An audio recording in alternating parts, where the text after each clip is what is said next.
that life is a process, a constant process of growth, and to think as honestly as possible. We're going to be dealing today specifically with healing the heart. I've gotten several emails over the last few weeks that touched on that. Many of you know that I have a website, www.diamondhour.com. There are ways that you can get in touch with me if you go there, and lots of free resources. And people will reach out to me through that. And I got the following. I got a letter that we're going to be reading in a little while. But David, you said that somebody said something on your blog, and I wanted to make sure to address that. And so, would you please lay it on me?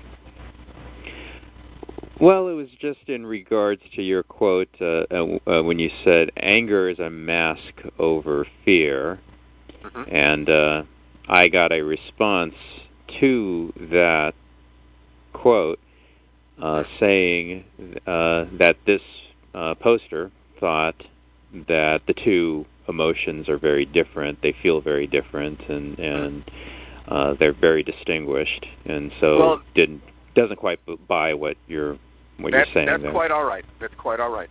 I have found over the course. Well, first of all, I forget exactly where I first heard that, although I've gotten it from several different teachers over the years.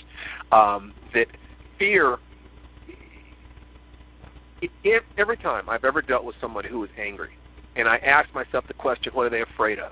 And dealt with it from that position and removed the thing that they were afraid of, the fear, the anger dissolved. It's never failed. If you're angry about something, you're almost never angry about anything that has no fear for you. If you're angry at your child, you're afraid that your child has done something that is going to damage their life or your parenting skills. If you're angry at someone else, if there's nothing for you to be afraid of, it's a lot like a child saying something about you. If somebody says you're a Martian, you know you're not a Martian, so you're not going to get angry.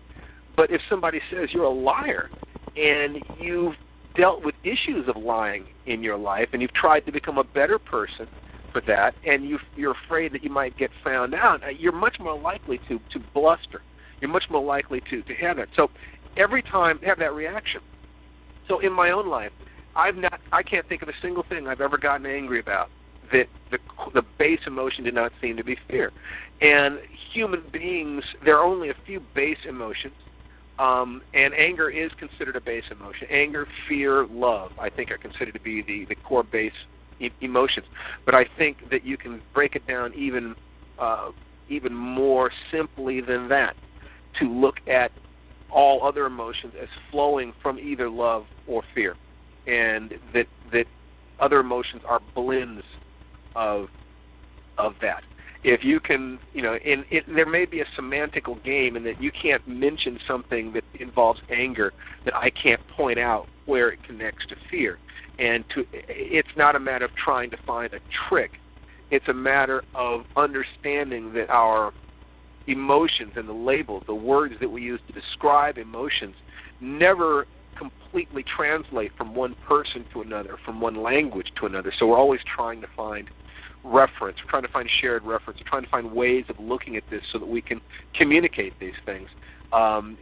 No word translates perfectly from one language to another or from one human being to another. So what this person is saying is that what they experience, what they label when they say anger, is very different from what they experience when they're experiencing that thing that they label fear.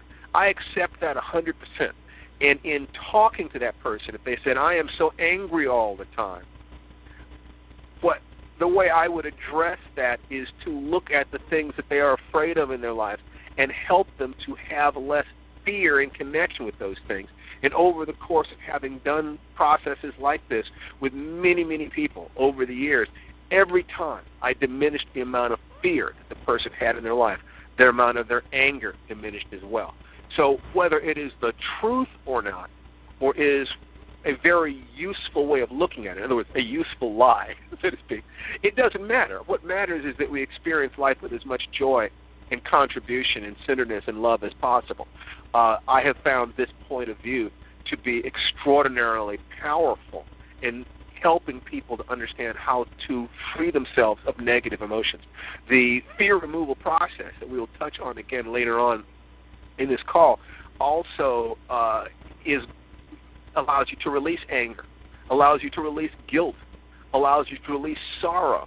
So it is suggestive that many of those different emotions are different versions of the same core thing, fight or flight.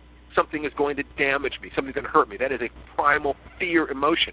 Fear paralyzes you, so you can mobilize yourself by getting angry. Anger is often a thing, you want to do something. You want to hit somebody. You want to do something which is preferable to being paralyzed by fear. Anger can actually get you moving.